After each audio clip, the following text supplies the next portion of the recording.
A protest against offshore detention turned violent in Sydney last night on the eve of today, D-Day, for asylum seekers on Manus Island.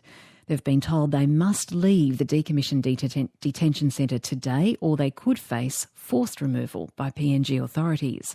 Last night, Tony Abbott's sister, Christine Forster, was jostled by angry protesters as she tried to enter a fundraising event for her brother in Sydney. Her clothing was torn and she was left shaken after having to force her way into the event surrounded by police. Nick Grimm reports. Hundreds of protesters had gathered outside the fundraiser for Tony Abbott. Organisers had urged them to gate crash the event. It's believed the former Prime Minister and invited guests like Immigration Minister Peter Dutton were able to elude the angry crowd. Not so fortunate, Tony Abbott's sister Christine Forster and her partner as they tried to find a way into the venue. And at that point, somebody said, that's Christine Forster, that's Abbott's sister. And basically then, all hell broke loose.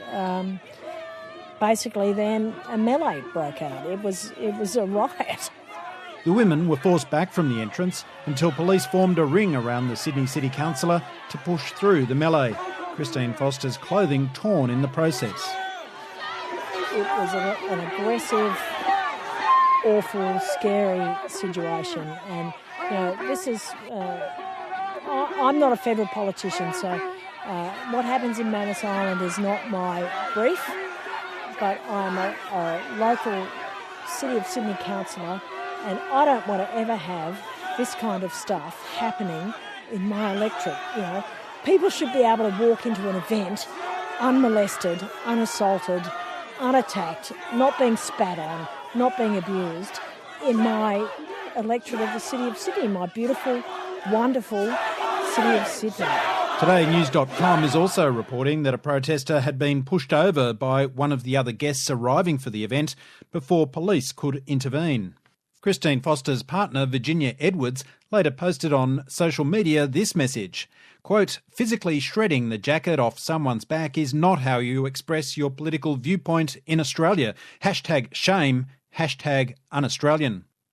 The incident comes 12 days after authorities cut off water and electricity at the Manus Island Detention Centre. Hundreds of asylum seekers are still refusing to leave, remaining in conditions described as squalid, but they claim they fear for their safety from locals. According to a journalist on Manus Island with the National Broadcasting Corporation of PNG, some detainees have been leaving the centre ahead of today's deadline.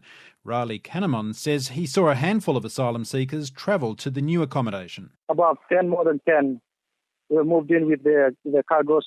From my conversation with the provincial police commander, there are some who refused, and there might be force applied to move them to the new facilities in Lorengau. The new facilities, including the Australian-built East Lorengau Refugee Transit Centre, are located in a residential area. Yesterday, Peter Dutton told 3AW that some detainees have been travelling into the township to allegedly have sex with underage girls and buy or sell drugs. Where we're concerned about some of the allegations involving underage minors within the Manus community as well. Involving what? Attacks on minors? Involved alleged sexual assaults and the rest. That's the reality of Anybody of what ever we're dealing with. convicted of those? Not that I'm aware of. I think there are a couple of cases that are being investigated. I don't think there have been many actual community problems with the refugees, but there have been some problems between groups of them who get drunk and groups of youths who get drunk. And then there are quite a few pregnancies. So the problem is on both sides. Quentin Riley is a now retired doctor who's been working on Manus Island since the 1970s. He's in Cairns right now, but lives on the island for about half of every year and will be returning soon. He questions the asylum seekers' claims they'd be unsafe in other accommodation. The problem on Manus is no economy. There's nothing they can work on, really. So unless they take up village life or subsistence farming and subsistence fishing, they're not going to be able to be employed anywhere, really. The PNG Prime Minister's warned those involved in the protest at the former Manus Regional Processing Centre will be apprehended.